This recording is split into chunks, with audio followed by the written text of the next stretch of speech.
लोकसभा क्षेत्र से एडवोकेट अब्दुल कलाम आज़ाद जी, उत्तर पूर्वी दिल्ली से डॉक्टर अशोक कुमार जी, पूर्वी दिल्ली लोकसभा क्षेत्र से एडवोकेट राजेंद्र कुमार पाल जी, नई दिल्ली लोकसभा क्षेत्र से एडवोकेट सत्यप्रकाश गौतम जी, उत्तर पश्चिमी दिल्ली से श्री विजय बौद्ध जी, पश्चिमी दिल्ली लोकसभा क्षेत्र से श्रीमती विशाखा आनंद जी।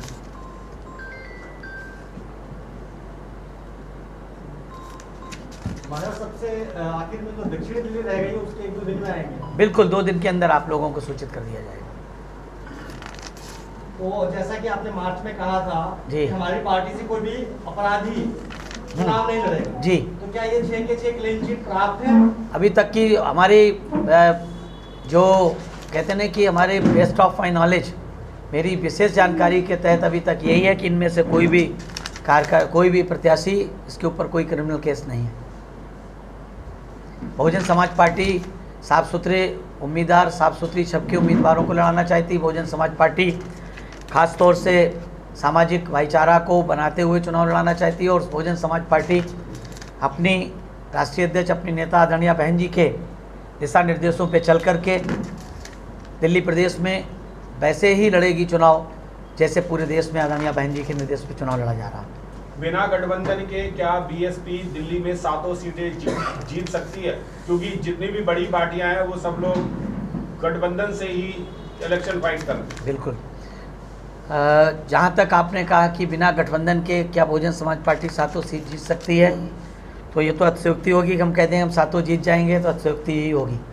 लेकिन इतना हम जरूर बताना चाहते हैं कि बहुजन समाज पार्टी की राष्ट्रीय अध्यक्ष आदरणीय बहन जी ने एक बार नहीं सैकड़ों बार की प्रेस कॉन्फ्रेंस के माध्यम से हमारे नेशनल कोऑर्डिनेटर महोदय ने अपने स्पीचेस में, अपनी मीडिया को संबोधन में, या उन्होंने जो मीडिया से बात की उनके माध्यम से बताने का काम किया है कि बहुजन समाज पार्टी ने प्री पोल अलायंस 1993 में समाजवादी पार्टी के साथ किया था, 1996 में कांग्रेस पार्टी के साथ किया था और 2019 में फिर से समाजवादी पार्टी के साथ किया।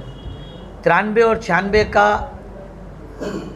और 2019 का रिजल्ट इस बात को साफ साफ बताता है कि बहुजन समाज पार्टी जब भी किसी भी राजनीतिक पार्टी से अलायंस करके चुनाव लड़ती है, चाहे जिस प्रदेश में हो। कर्नाटक में हमने लड़ा जेडीएस के साथ लड़के, जेडीएस के वहाँ की मीडिया ने बताया कि बीएसपी की वजह से जेडीएस के 13-14 सीटें जीती।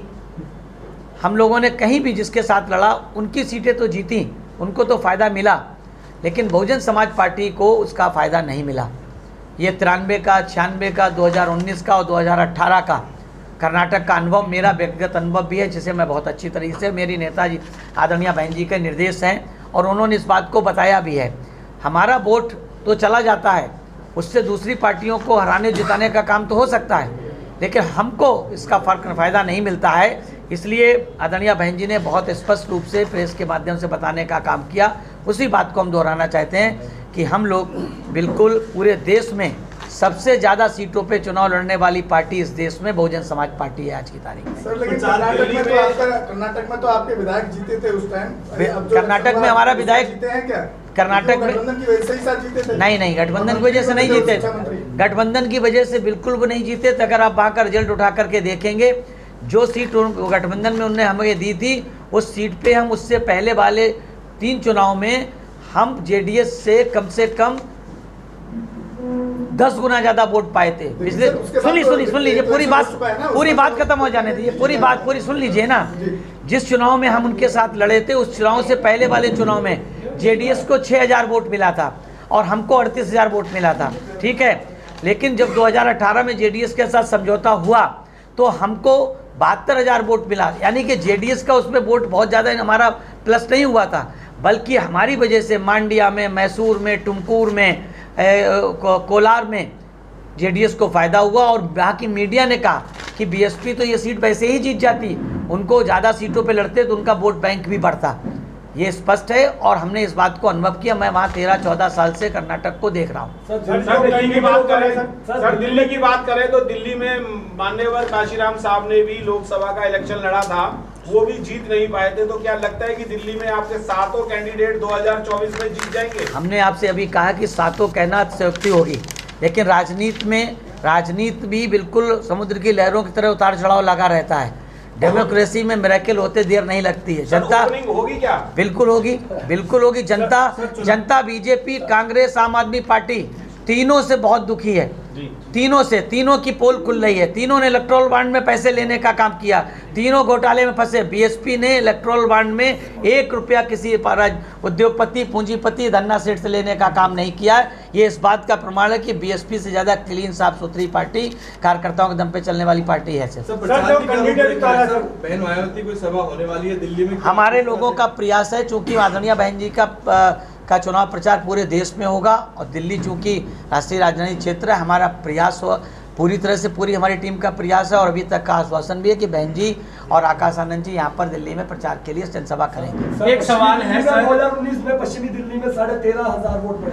जी जी, तो आप किस आधार पर यानी कह रहे हैं जमानत भी नहीं बचा पाए थे? देखिए बहुत सी किसी जमाने में बीजेपी की 2 सीटें होती थी, आज वो 303, 400 पार की बात करती है। किस आधार पर कहती थी वो?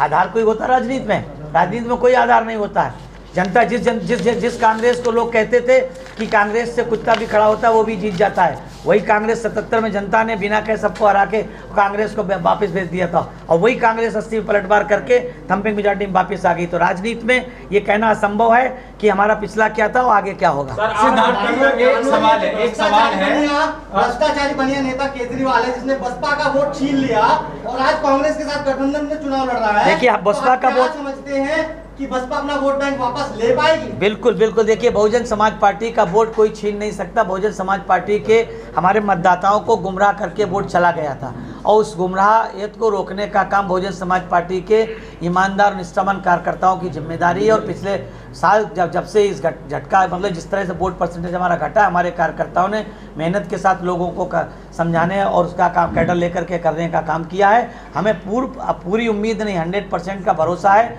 कि हमारा वोट फिर से लौट करके वापस आए। अशोक जी एक सवाल है मेरा, दिल्ली प्रदेश कमेटी जो कमजोर है उसी तरह मीडिया सेल भी कमजोर है, कैसे लड़ पाएंगे चुनाव? ये आपने कैसे कहा दिल्ली में प्रदेश कमेटी कमजोर है हमारी?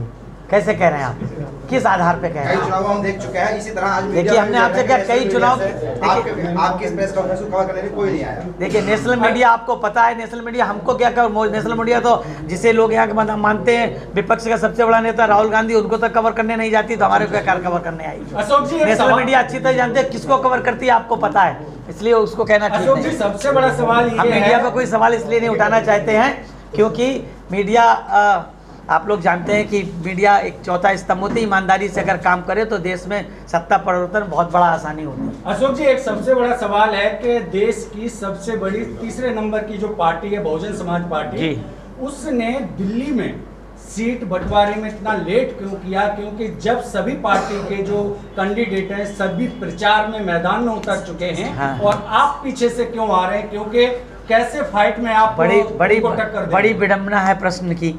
लोग कहते हैं पहले बीएसपी डिक्लेयर कर दी है तो बीएसपी बड़ी जल्दी डिक्लेयर कर देती है और देखती भी नहीं किसके क्या करती है। और बीएसपी सोच समझ के कार्यकर्ताओं की मंशा जान करके डिक्लेयर कर रही है आसानी से कि मजबूत हो प्रत्याशी और ना बैठने वाला, ना बिकने वाला, अच्छा चुनाव लड़ने वाला प्रत्याशी हो। तब आप कह रहे हैं देर से क्यों कर रही? प्रचार का टाइम नहीं बचा ना ज़्यादा। देखिए बहुजन समाज पार्टी पूरे साल प्रचार करती है। बहुजन समाज पार्टी छोटी छोटी मीटिंगों के माध्यम से, कैडर के माध्यम से प्रचार करती रहती है। सिर्फ ये बताने का काम करती है कि हमारा चुनाव निशान हाथी है और उसका झंडा नीला है, तो नीला झंडा हाथी निशान बताने का काम पूरे 5 साल करती है। और सिर्फ चुनाव के समय जब आता है तो हाथी जितना बड़ा चुनाव निशान होता है ईवीएम में, वो हमारे कार्यकर्ताओं को बहुत अच्छे से दिखाई देता, समझ में। दिल्ली के कौन से मुद्दे हैं? दिल्ली के कौन से मुद्दे हैं जिन पे आप चुनाव लड़ना चाहेंगे? विपक्ष जो है दलितों के साथ लगातार उनकी अवहेलना कर रहा है। यहाँ पे 15-20 ऐसे मुद्दे हैं जिसमें दलितों के अधिकारों का हनन हो रहा है, चाहे वो SC/ST आयोग का गठन हो, चाहे डॉक्टर अम्बेडकर की योजना जो हो छात्रों के लिए है, चाहे तीर्थ यात्रा की योजना हो। और जो मंत्री है केजरीवाल सरकार में, उनके साथ किस तरह का व्यवहार हुआ है लगातार आप जानते हैं। तो आप किन मुद्दों पर, दिल्ली के मुद्दों पर, राष्ट्रीय मुद्दे नहीं, दिल्ली कौन से मुद्दों के ऊपर आप चुनाव? देखिए दिल्ली सहित पूरे राष्ट्रीय मुद्दों पर जो बहुजन समाज पार्टी चुनाव लड़ रही है, आप अच्छी तरीके से जानते हैं कि इस देश में बहुजन समाज पार्टी ही एकमात्र ऐसी राजनीतिक पार्टी है, पॉलिटिकल पार्टी है जो पॉलिटिकल पार्टी के साथ साथ एक मूवमेंट है, एक आंदोलन है। और वो इस देश में सदियों से सामाजिक, आर्थिक, राजनीतिक, शैक्षणिक और सांस्कृतिक रूप से वंचित समाज के हक हकूक़ की बात के लिए कर रही है, लड़ाई लड़ रही है। और जो इस देश में खासतौर से जो दिल्ली की आपने बात की है कि दिल्ली में जो सरकार चल रही है, जो दिल्ली की प्रदेश सरकार, उसमें दलित समाज की अवहेलना होती है। उसमें कहने को वो स्कूल और मोहल्ला क्लिनिक की बात करते हैं, लेकिन उनके जाकर के आप देखिए उनमें पोस्टिंग को लेकर के और बाकी लोगों को सुविधाएं देने से लेकर के उसमें भी SC ST OBC और माइनॉरिटी के लोगों की अवहेलना होती है। यही सरकार है जिसकी सरकार बनने के बाद जिसे बड़े पैमाने पे माइनॉरिटी ने वोट दिया था, SC के समाज के लोगों ने, बैकवर्ड समाज लोगों ने वोट दे करके थम्पिंग मेजॉरिटी में आम आदमी पार्टी की सरकार बनाई थी। लेकिन कितने दिनों के बाद वो दिल्ली प्रदेश में बड़ा दंगा हुआ, कितने लोग हताहत हुए, कौन लोग हुए उसमें, दलित और मुस्लिम अल्पसंख्यकों के अलावा कौन उसमें हताहत हुआ। तो ये सरकार ने तो हमेशा ही दलित, और सही बात तो ये है कि लोग चाहे कुछ भी कहें या ना कहें, इस प्रदेश की सरकार हो चाहे केंद्र की सरकार हो, चाहे पहले की सरकारें हो चाहे वर्तमान की सरकारें हो, इस देश के 85 से 90% बहुजन समाज के हक हकूक़ की बातें तो करती हैं। वो उनके लिए नीतियां तो बनाने का काम करती हैं, लेकिन उनको ज़मीनी हकीकत पे उतारने का काम नहीं करती हैं। कांग्रेस ने भी तमाम तरह की नीतियां बनाने का काम किया। अगर उसने सही मायने में कांग्रेस ने भी जो सबसे ज़्यादा शासन किया, अगर उस ईमानदारी से उसने सत्ता चलाई होती, तो जो बाबा साहब के, भारतीय संविधान निर्माता बाबा साहब ने जो भारत के संविधान में इस देश के सर्व समाज के लोगों के साथ साथ 85 से 90% बहुजन समाज के अधिकार देने का काम किया था, चाहे वो रिजर्वेशन का अधिकार हो, चाहे वो SC ST एक्ट को लेकर के अधिकार हो, अगर ईमानदारी से उन्होंने किया होता शिक्षा और राजनीतिक क्षेत्र में अधिकार, शिक्षा और सरकारी नौकरियों में आरक्षण की बात, तो आज साथियों जो आप देखते हैं हमारे मीडिया के साथी कि जो रिजर्वेशन 15% केंद्र सरकार की नौकरियों में है, 7.5%, 15% SC का, 7.5% ST का और 27% OBC का, आप उसका रिकॉर्ड उठा करके देख लीजिए कि आज तक आज़ादी के हम 75वीं वर्षगांठ मना चुके हैं और आज तक वो 50% से ज़्यादा लागू नहीं हुआ अभी तक। इसके लिए कौन जिम्मेदार है? सबसे ज़्यादा शासन करने वाली कांग्रेस और उसके बाद शासन करने वाली भारतीय जनता पार्टी। और दिल्ली में जो बैकलॉग है, दिल्ली में SC ST के ऊपर जो अन्याय अत्याचार और दिल्ली में इस सरकार के रहते तमाम और घटनाएं घटी हैं, उसके लिए कौन जिम्मेदार है? मंत्रियों के साथ आपने कभी सर आंदोलन नहीं किया? सर आप आंदोलन क्यों नहीं करते? के टाइम में बड़े आंदोलन होते थे, 5 सालों में अभी आपके आंदोलन नहीं दिखते। पिछले 5 सालों में सर जंतर मंतर पे कब पहुंचे आप? आपने कब आंदोलन किया? सफाई कर्मी मरे, सीवर कर्मचारी मरे, कॉन्ट्रैक्ट कर्मी जो है उनकी नौकरी खतरे में है, ट्रैफिक मार्शल है, तो यहाँ पे लाखों लोग हैं जो जिनका आपको वोट चाहिए, सफाई कर उनके आंदोलन नहीं करते। नहीं, सफाई कर्मियों के जो मैं वो धरना प्रदर्शन था उस पर मैं खुद भी गया, ये आपको किसी ने गलत बताया नहीं गया। आखिरी बार सर कब जाना? रही बात सुनिए, रही बात जंतर मंतर पे और उस पर बैठने के लिए, बहुजन समाज पार्टी की आदरणीय बहन नेता आदरणीय बहन जी ने बहुत स्पष्ट रूप से लंबे समय तक इसका बहुत डीपली अध्ययन करने के बाद, जब हमने 2 अप्रैल के चुनाव को, 2 अप्रैल की घटना को लेकर के, 2 अप्रैल में जो धरना प्रदर्शन हुआ था SC ST एक्ट को लेकर पूरे देश में, उसमें BSP ने सबसे ज़्यादा बढ़ चढ़ के हिस्सा लिया था। और पूरे देश का इतिहास उठाकर देख लीजिए, कश्मीर से लेकर कन्याकुमारी तक का, वहाँ पे, या फिर आप इधर पोरबंदर से लेके और बंगाल तक का उठा के देख लें इतिहास आपके, तो मैं आपको एक बात बताना चाहता हूँ, सबसे ज़्यादा उस पर एट्रोसिटी जो उनके ऊपर हुई है, एक केस लगे हैं वो SC ST BSP के वर्कर्स के ऊपर लगे हैं। खास तौर से धरना प्रदर्शन तो सब लोगों ने उसमें सहयोग किया था, लेकिन सबसे ज़्यादा उत्तर प्रदेश में देख लीजिए, चाहे जहाँ सब बहुजन समाज पार्टी के कार्यकर्ताओं को, मध्य प्रदेश में, राजस्थान में, कर्नाटका में, तमिलनाडु में, हम जहाँ, मैं तो कम से कम बंगाल में सबसे ज़्यादा किस पे धरना प्रदर्शन में केस लगे, बहुजन समाज पार्टी के कार्यकर्ताओं पे। तो मैं आपको बताना चाहता हूँ, सुन लीजिए, पूरी बात खत्म हो जाए कहिएगा। मैं आपको पूछना चाहता हूँ, अगर आपका बेटा है, आपका भाई अगर धरना प्रदर्शन में जेल चला जाता है, तो क्या आपका पड़ोसी भी फिर आपको पार्टी के समर्थन के धरना प्रदर्शन के लिए आता है? तो इसलिए नहीं आता है।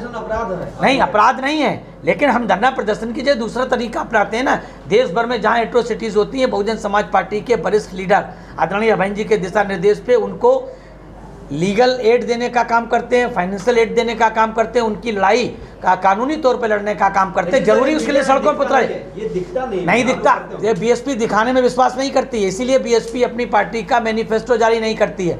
मैनिफेस्टो झूठा होता है, ये सब दिखाने वाले झूठे होते हैं। बहुजन समाज पार्टी समाज के हित में खड़ी रहती है, उनके लिए लड़ाई लड़ती है और लड़ने का ही काम। आप एक बात बताइए, हाथरस कांड के लिए तमाम नाटक नौटंकी हुई, उनकी लड़ाई किसने लड़ी? सबसे ज़्यादा BSP ने लड़ने का काम किया। सबसे ज़्यादा बीएसपी हैं। राजस्थान में झगड़ा, राजस्थान में उस बच्चे को स्कूल में पानी पीने के पीछे मारा गया, उसके बाद वो बेचारा मर गया। उसके लिए लड़ाई किसने करी? आर्थिक सहायता किसने की? लोग बड़े बड़े तमाशा करने गए, बड़ी बड़ी भीड़ लेके गए, लेकिन उसकी मदद करने का काम नहीं किया। बल्कि उस धरना प्रदर्शन, उस आंदोलन की वजह से जो लोग जेल चले गए, हमारे कार्यकर्ता, दलित समाज के लोग, पिछड़े समाज के लोग, उनके घर वालों को पूछने नहीं गए ये लोग धरना प्रदर्शन कराने वाले। लेकिन मैं एक यहाँ पर ही आपको रोकना चाहूंगा, दिल्ली के अंदर 9 साल की लड़की के साथ बलात्कार किया गया, लेकिन पार्टी के लोग वहां पर गए, लेकिन उस पर पूरी तरह से नहीं करे। लेकिन हमारी पार्टी की तरफ से हमारे प्रदेश के प्रभारी खुद स्वदेश आर्याजी भाई के निर्देश पे ये गए थे। आपको लगता है क्योंकि हम लोग मीडिया में बहुत ज्यादा इसको नहीं करते हैं, इसलिए लगता है। सवाल मेरा आपसे है, दिल्ली की जनता फ्री बिजली पानी राशन पर वोट देती है, गरीब गुरबा वोटर है बीएसपी का। हाँ। आप उसके लिए क्या खास लेकर आए कि वोटर आपकी तरफ आए? लगता है आपने बहन जी की प्रेस कॉन्फ्रेंसेज, बहन जी की स्पीचेस और चीज़ें नहीं सुनी है आपने। अगर ये सुनी होती, अरे दिल्ली नहीं पूरे देश की बात करिए, दिल्ली हमारा थोड़ी अकेले है, पूरा देश। बहन जी ने क्या कहा है? हम लोगों को फ्री दे करके उन्हें लाचार नहीं बनाना चाहते, उन्हें गुलाम नहीं बनाना चाहते, हम उन्हें उनके पैरों पर खड़ा करना चाहते हैं। बहन जी ने उत्तर प्रदेश में करके दिखाया है। उत्तर प्रदेश में चारों बार की सरकार में आप विशेष तौर से, चाहे 2002 की सरकार देख लीजिए, 2007 की सरकार लीजिए, लाखों की संख्या में नौकरी देने का काम किया, उनको लाचार नहीं बनाने का काम किया, उनको 2 कमरे के पक्के मकान देने की शुरुआत इस देश में किसी भी मुख्यमंत्री ने की है तो बहुजन समाज पार्टी की राष्ट्रीय अध्यक्ष आदरणीय बहन जी ने की। सुन लीजिए, अरे सुन लीजिए, पूरी बात सुनिए फिर बताइएगा, आपका जवाब भी दे देंगे। दूसरी बात, उत्तर प्रदेश पहली बार, जो अभी 1 लाख की बात कर रहे हैं ना कांग्रेस वाले कि 1 लाख इतनी महिला मुखिया को या परिवार महिला को 1 लाख देने का, बहन जी 2007 से 12 की सरकार में 2008 में अपने जन्मदिन पे गरीब के घर में पैदा हुई बेटी को उन्होंने ये नहीं देखा था कौन गरीब है, किस जात धर्म मजहब का गरीब है, उन्होंने सिर्फ गरीब की बेटी पैदा हुई तो कलेक्टर बाकायदा अपने रिप्रेजेंटेटिव को भेज के उसको 1 लाख का सर्टिफिकेट देता था कि जब 18 साल की होगी तो उसे 1 लाख रुपया मिलेगा। तो लखपति बनाने का काम इस देश में अगर किसी ने किया है सबसे पहले किसी गरीब की बेटी को, तो बहुजन समाज पार्टी ने किया। सर एक अभी मैं बुलंदशहर की घटना आपको शेयर कर रहा हूँ जी। बुलंदशहर में गिरीश जाटव इलेक्शन लड़ रहे हैं जी। वहाँ पर भाजपा के कुछ जो अपना शेड्यूल कास्ट बाहुल क्षेत्र था कोई गाँव, वहाँ पर वो उनको फोर्स कर रहे थे कि आप उसको समर्थन करिए बीजेपी को। तो वहाँ एक लड़के ने सीधा उनको साफ मना कर दिया और उस लड़के को भाजपा के गुंडों द्वारा, क्रिमिनल लोगों द्वारा बदतमीजी की गई, उसका सर फूट दिया गया। गिरीश जाटव की अभी तक मुलाकात नहीं हो पाई। ऐसे कैंडिडेट साथ में हमारे समाज के लोग कब तक? चलिए मेरे संज्ञान में नहीं, आपने मेरे संज्ञान में डाला, मैं आज ही बात करता हूँ। मेरे से हेल्प मांग रहे हैं आज मुझे नंबर दे दीजिए अभी इसका, मुझे मैं उसको बात करूंगा और मैं बात करके वहाँ के जो लोग हैं उनको बता बात करना चाहता हूँ। रविदास मंदिर आंदोलन ऐतिहासिक, मैं खुद गया था 3 बार भाई, मैं खुद 3 बार गया, हमारे डीएनए ने कवर किया था, पता करें डीएनए ने कवर किया था। यहाँ पे जो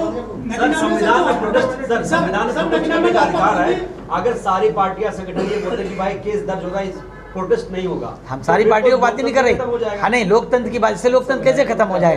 देखिए हम प्रोटेस्ट को मना नहीं कर रहे हैं, हम प्रोटेस्ट में अपने लोगों को इसलिए नहीं झोंकना चाहते हैं कि हमारी पार्टी के ऊपर सबसे ज़्यादा, चाहे कांग्रेस हो, चाहे बीजेपी हो, चाहे आम आदमी पार्टी हो, अगर शांतिपूर्वक धरना देंगे सर। अरे शांतिपूर्वक में भी भाई हमारे लोग 2 अप्रैल को शांतिपूर्वक ही धरना दे रहे थे, कहाँ झगड़ा कर रहे थे वो?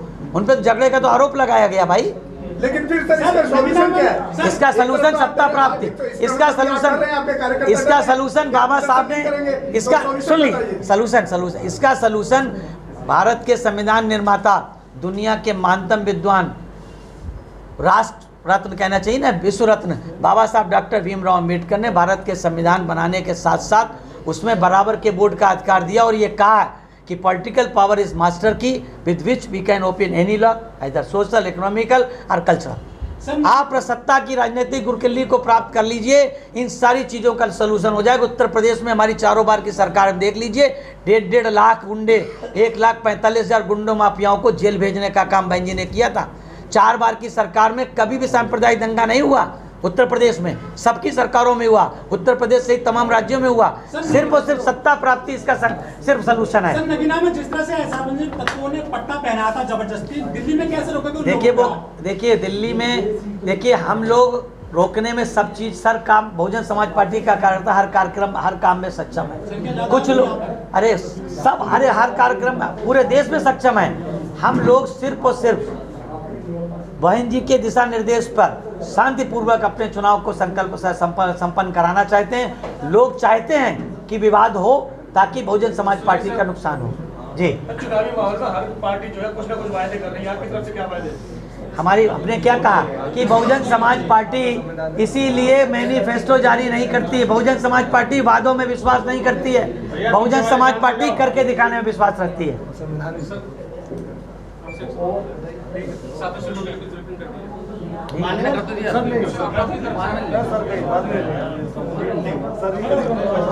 ठीक है भाई साहब, जय भीम, धन्यवाद, थैंक यू।